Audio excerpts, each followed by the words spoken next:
Alright, welcome back to Roguetech, and welcome back to your first playthrough. So, we are going to, today, build our first new mech. And if you go to the storage, you don't need to have enough parts to actually build a mech. To look at the chances of recovering things from a mech. So, this used to be at the bottom where it would often get cut off by the description. So it used to be much harder to use, but now they've put it to the top, which is amazing. And also, I don't know if they just did that or if that's been like that for a little while.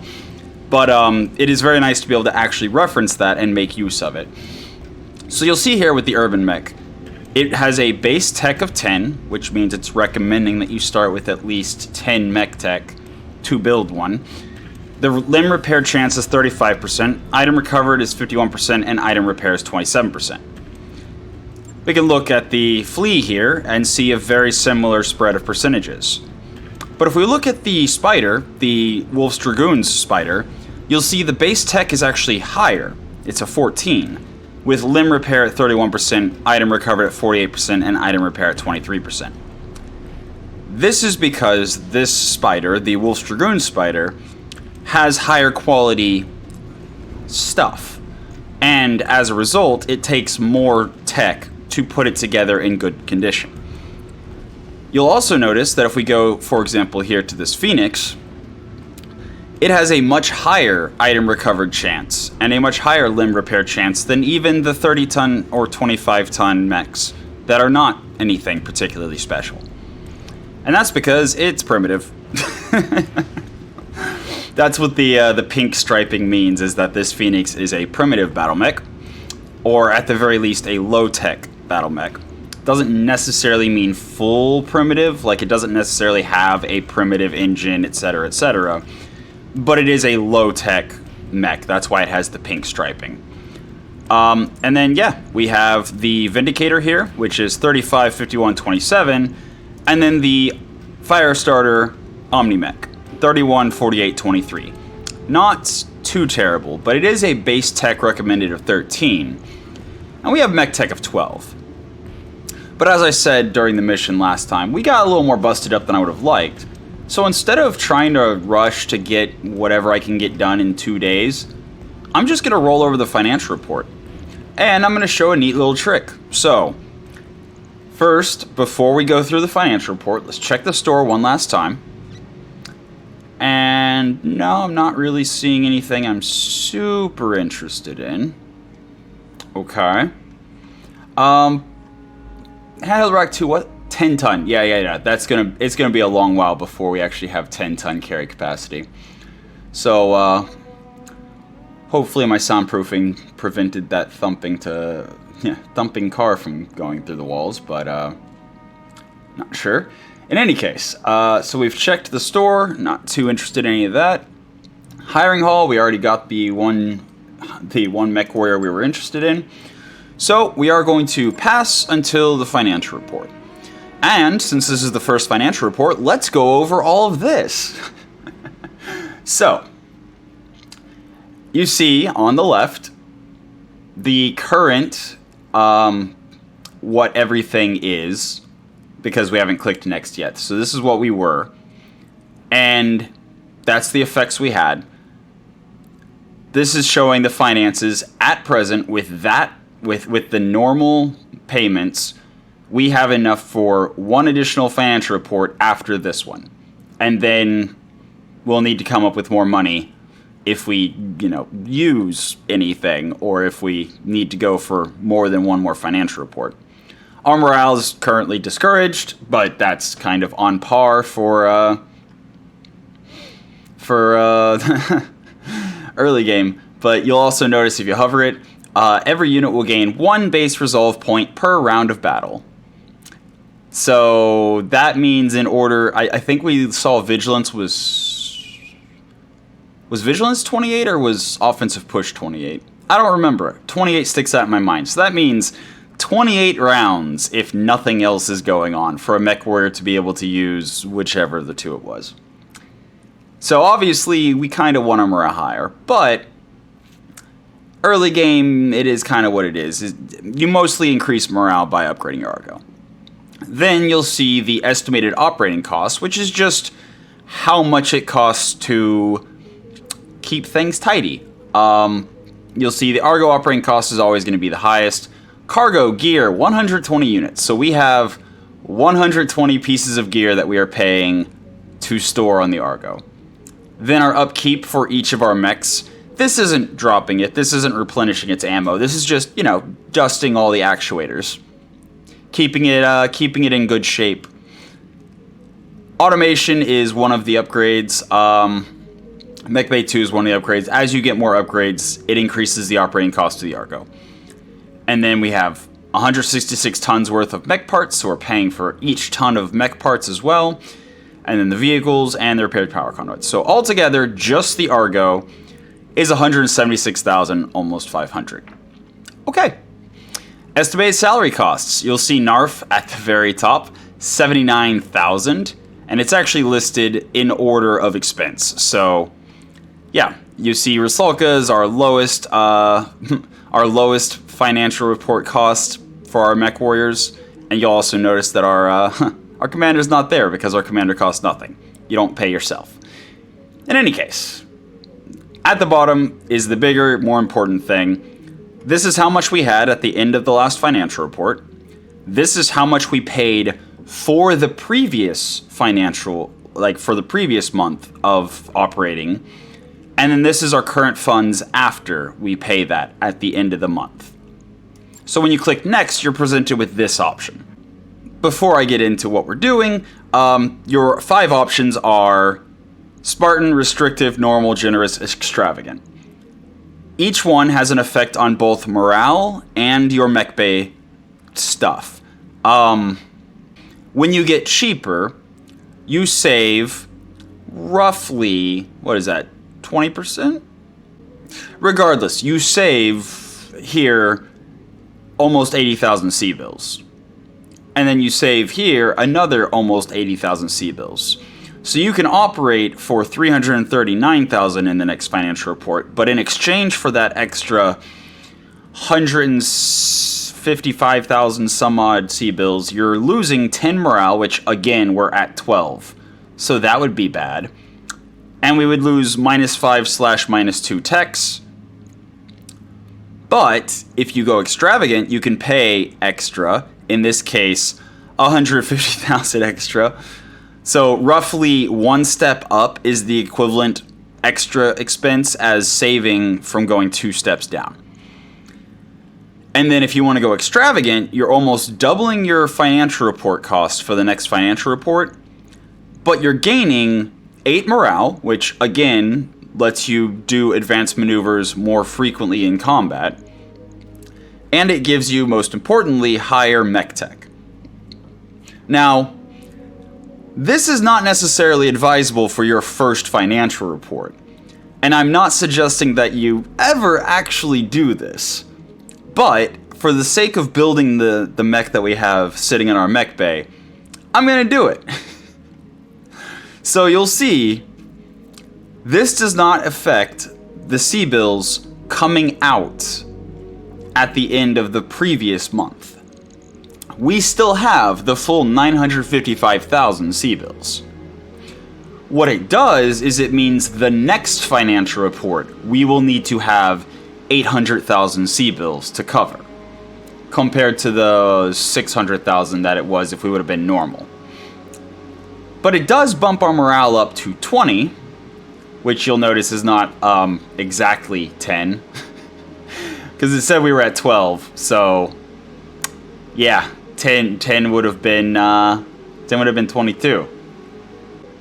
At this level of morale, every unit will lose 1 base resolve point per round of battle. So if you're under 20, which we were, it wasn't gain 1, it was lose 1.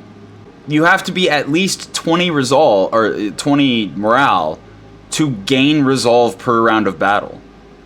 Well, I'm glad I didn't go on too much on the financial report about all that. So, previously, in previous playthroughs, I would always kick it to Spartan whenever I was traveling for any period of time, because all that would do is, while you were traveling, increase the chance of some of the bad events to pop up.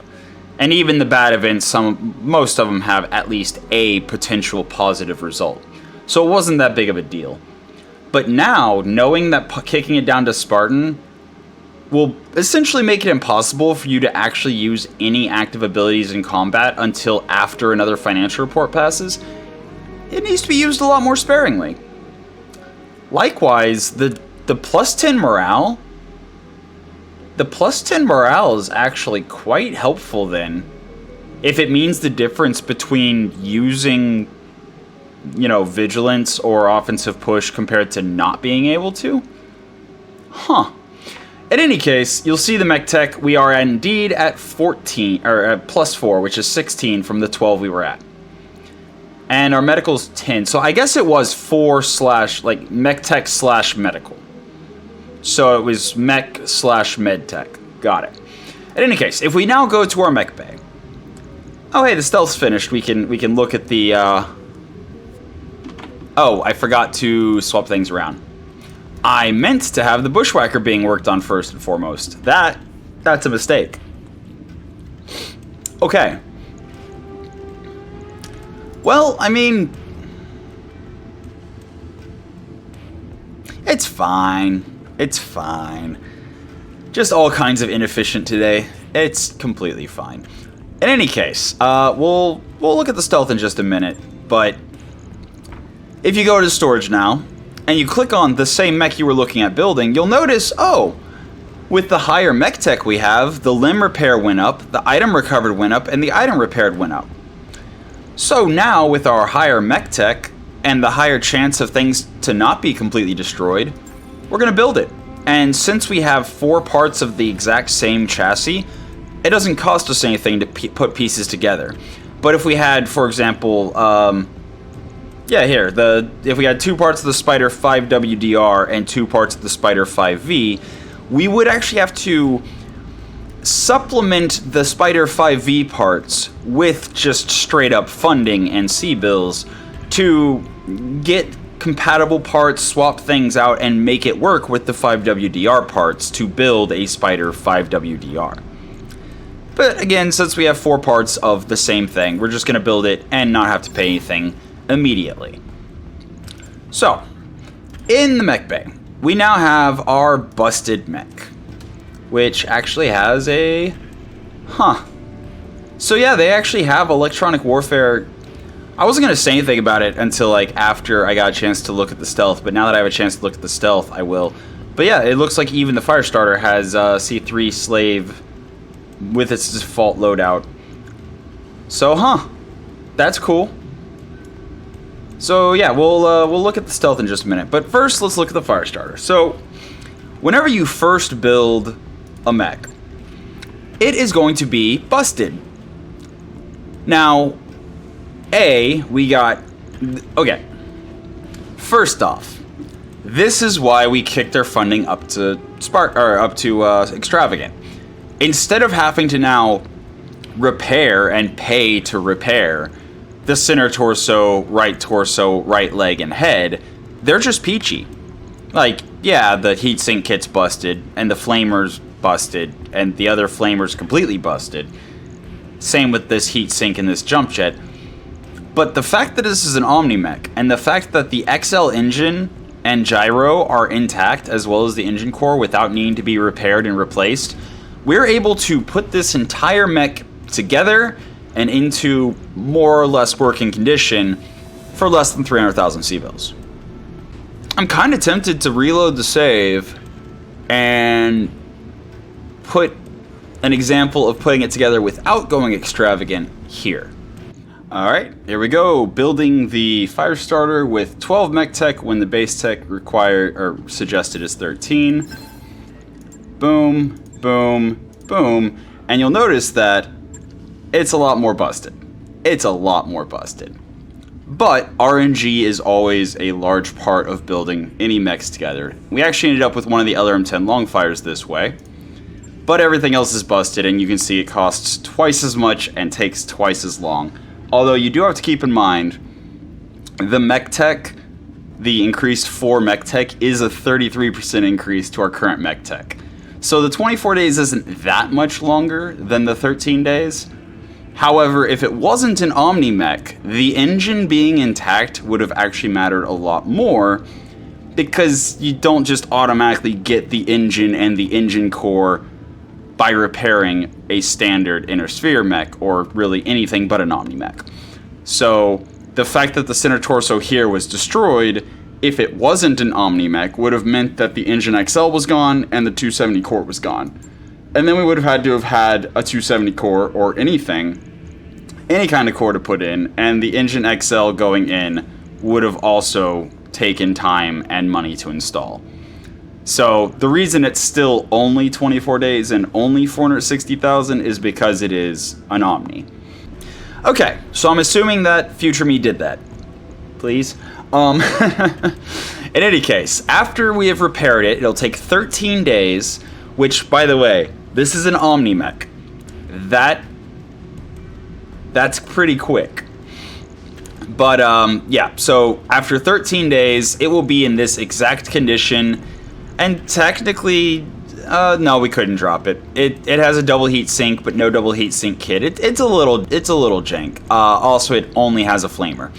But regardless, it came with the Indo Steel.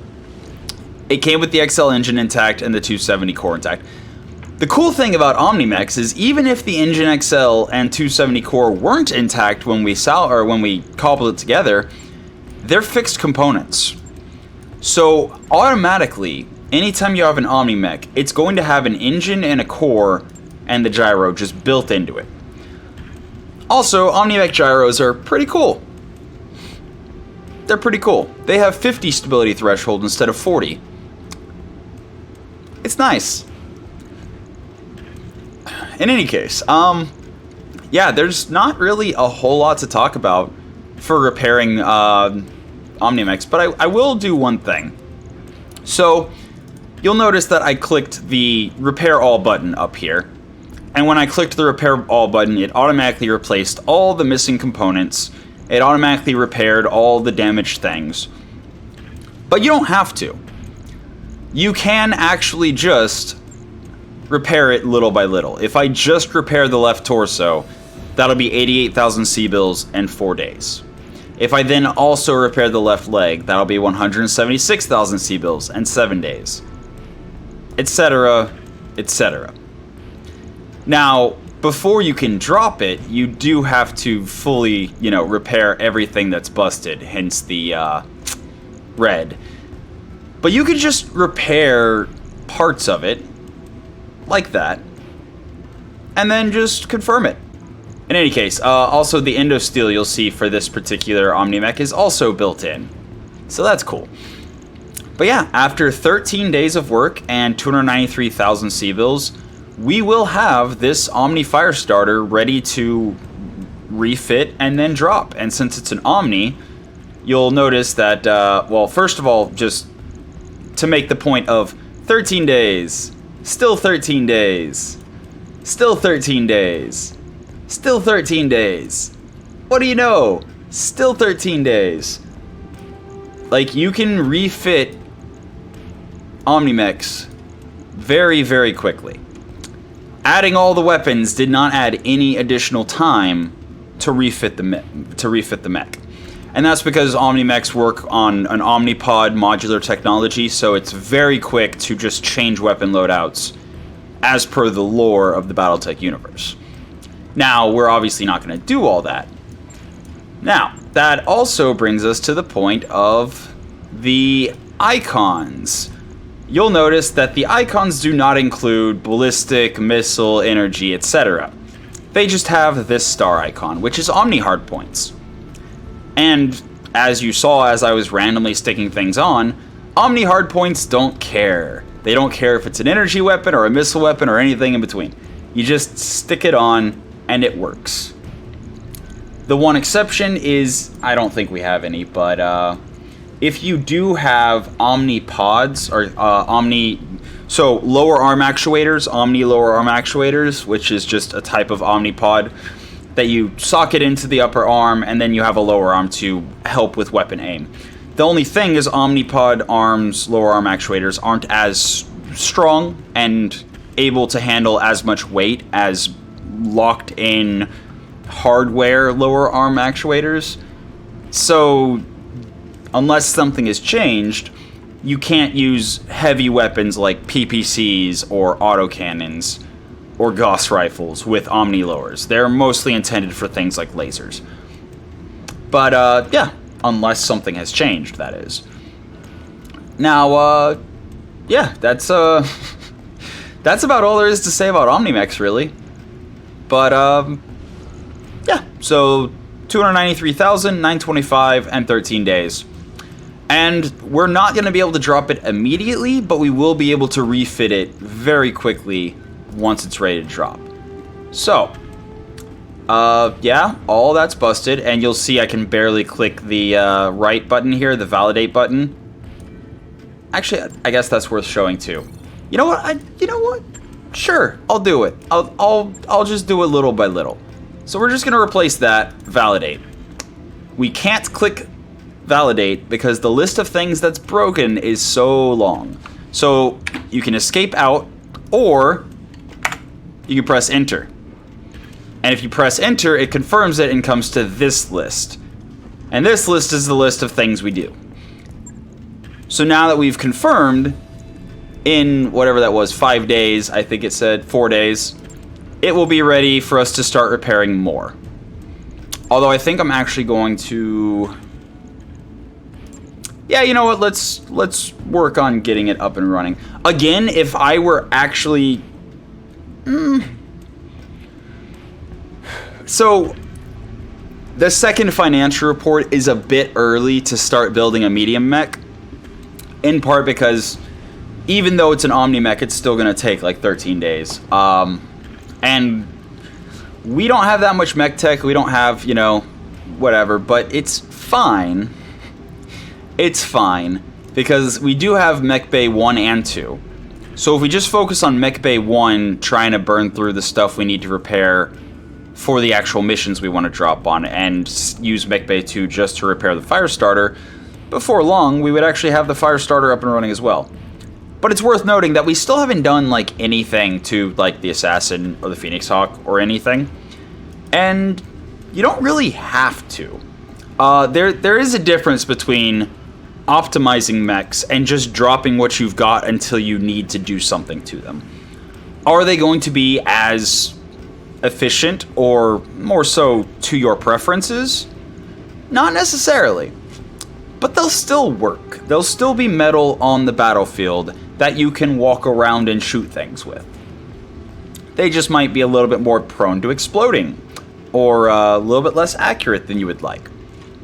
But that's fine. In any case, let's pop into the stealth. So the things here is, it says improved sensors, and it says Beagle Probe. If we go into the stealth, you'll see we have a Beagle Probe, and we have, as the mech's quirk, improved sensors. So they just added these little blips to let you know what kind of electronic warfare a mech is running, which is pretty cool. Although I thought we had a Angel ECM, or a Guardian ECM, didn't we? On the Bushwhacker?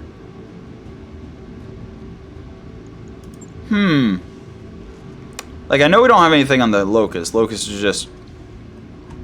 Ha! Locust is already running a half bin of ammo. Okay. So... Phoenix Hawk? Phoenix Hawk, I think, is running machine guns, so maybe we can put the half bin there. Yeah. It's fine. It's fine. I mean, what would I have taken? The Artemis system with no ammo? The Artemis ammo with no system? That's fine. It's fine. In any case, yeah, so the fire starter is now being worked on. The stealth is fine, ready to go, cool. Again, not optimal, but at the moment, we're mostly just trying to drop on missions to get our Mechwarriors experience, to get some salvage, to get some C-bills, to get a running start on things. You don't really need to start optimizing your mechs too much until you get to 2.5+ skull missions, in my opinion. Yeah, if you have more mobility, more weapons, more armor, whatever your preference is, it will make it easier to handle different aspects of dropping on missions, but I mean, you can drop primitive mechs and still succeed. So, especially on 1.5 or lower, the difficulty of the low skull missions are kind of negligible. But yeah, that said, that's about all I intended to cover. So, that's been your episode of Roguetech for the day. I hope you enjoyed it, and until next time, have a good one.